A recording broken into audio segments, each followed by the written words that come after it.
Hey there, Aki Matsumura here, and if you're a highly committed golfer, serious golfer, or maybe you're a parent of a highly committed or serious junior golfer, then this message here is absolutely for you. Right? You might be asking, like, what's a committed or serious golfer? Right? You're the golfer that is up to big, big things, right? Huge dreams, huge targets that you want to hit, right? You're the one that, maybe your casual golf friends or golfing peers would, like, you'd share with them what you want to do, and they'd kind of like, whoa, you want to do that, and kind of be shocked with the things that you want to accomplish and get to. So, like, this message here is absolutely for you, right?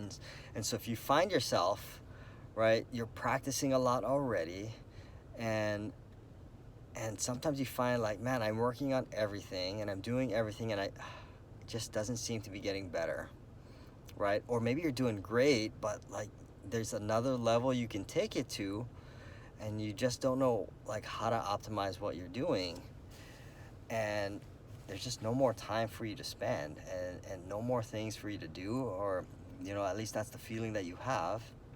And so one of the best strategies that I've learned, that I share with all of my students, that give them absolutely instantaneous results, is doing an audit of your time. And what that means is taking a deep dive into, like, where am I spending my time, right? You're already practicing a lot, but, like, how much of your time, and you break it down into, right, how you're breaking your time up. If you practice for 20 hours a week, like, where is that 20 hours going, and what exactly are you doing for those 20 hours? If you practice for an hour, right, you look at that hour and see, where is all my minutes going, right? And then you get to see, like, how much time is actually being spent on the needle moving activities versus the surface distracting activities.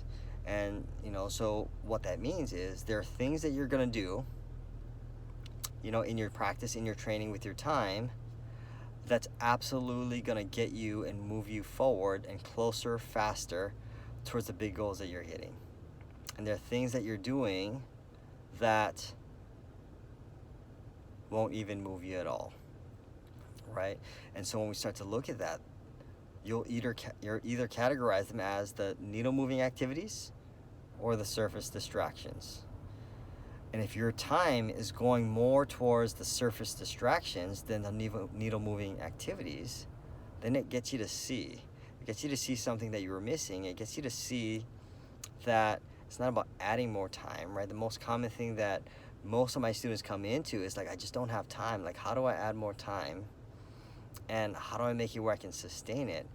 When adding more time is never the right question to start with. It's looking at, how do I optimize the time? How do I make the time that I'm already spending and squeeze out as much value that I can from the time that I'm spending already, right? And so to help you do that, again, it's doing an audit of your time and looking at, where is my time going and how am I spending it?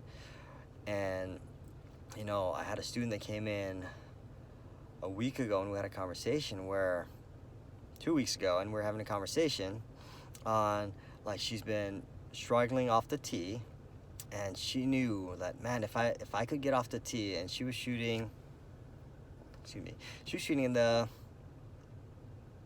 high 40s to low 50s at this time, right? And because she was struggling off the tee, and she's like, man, we asked the question, like, if you could get off the tee and be in an optimal spot, like, what would that look like? And she would be like, man, if I could just get off the tee and give myself more opportunities off the tee, that would change everything. It would give me less club into the green. It would take me from, recovery situations in the rough or in the trees where I'm punching out, and me hitting a little bit further by staying, like, just gaining some distance, right, where I can hit a 9-iron instead of a 7-iron, right? That would be huge. I would probably go into the low 40s and even sniff the 30s. And I said, that's absolutely amazing. And I said, well, where do you need to be spending your time? And she said, like, well, I have to be spending my time on my driving.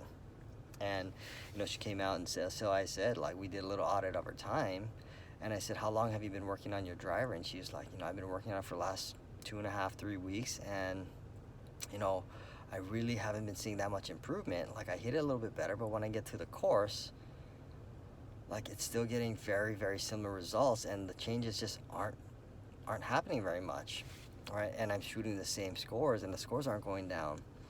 And so when we took a deep dive, I asked, like, one of the questions, like, how many days are you getting out to practice? And she said, I'm going 3 days, at least 3 days, sometimes 4, to go practice hit balls. And so I said, awesome.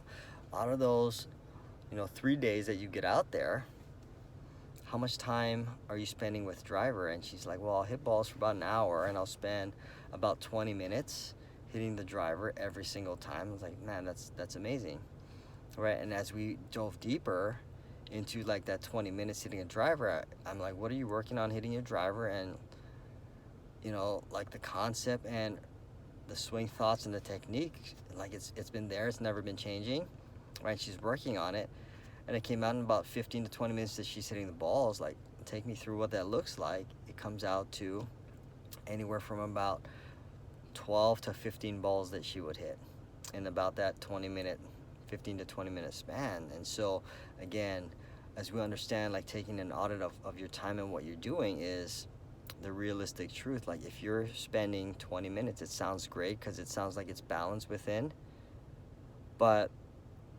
if you're only hitting 12 to 15 balls 3 times a week with the club that you want to master, that's going to radically shift your change, right, and get radical results. Like, what would you have to do? It's just not going to cut it. If you're hitting 45 balls in 1 week, like, now we bring in the logic, and we can see that there's no chance, even if you've been doing it for 3 weeks, that it's going to happen, right?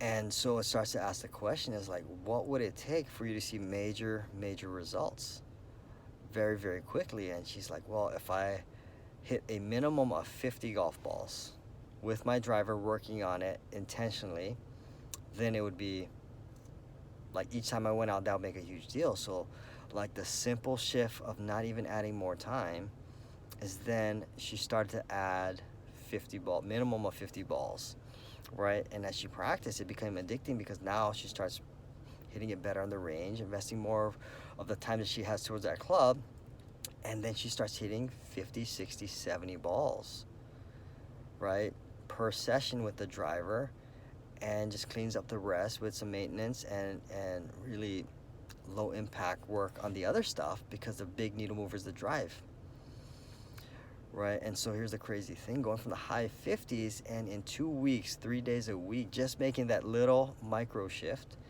right, she was able to shoot 41 in less than 2 weeks. So go from the 50s, dropping 10 shots. She knew, right, she already knew that she could do it if she could get her drive in play.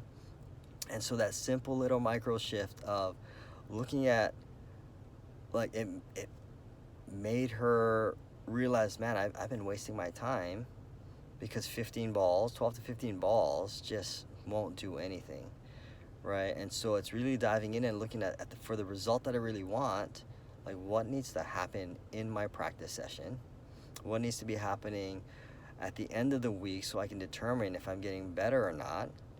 And doing something like that, a little audit, it's really big, right? But it's simple. Doing an audit of your time. Where are you spending it? How many balls is going into that? How much of those balls are actually counting towards improvement, right? Because if you're getting in there and you're, like, part of the 15 balls that she would hit, like, 3 or 4 of them would be warming up to kind of get awareness of where the club was, right? And so in reality, she was hitting closer to, like, 9 to 12 balls a session that actually was deliberate on working on stuff. And then, without anything other than just looking at what was in front of her, like, she could see so clearly, right? And that's how you can make really, really small changes that make radical results. And so if you're the serious golfer, if you are a highly committed golfer looking for big things and you're already practicing a lot, and maybe you might not even practicing that much right now, like whatever time you're doing, like break it down weekly to see like where's my time going. Do an audit of your time and see how are you spending the time that you're having, right? Because the most common thing that most will tell you, right? Most will tell you that you got to go practice more. You got to go practice more. If you want big things, go practice more. And I really challenge that statement.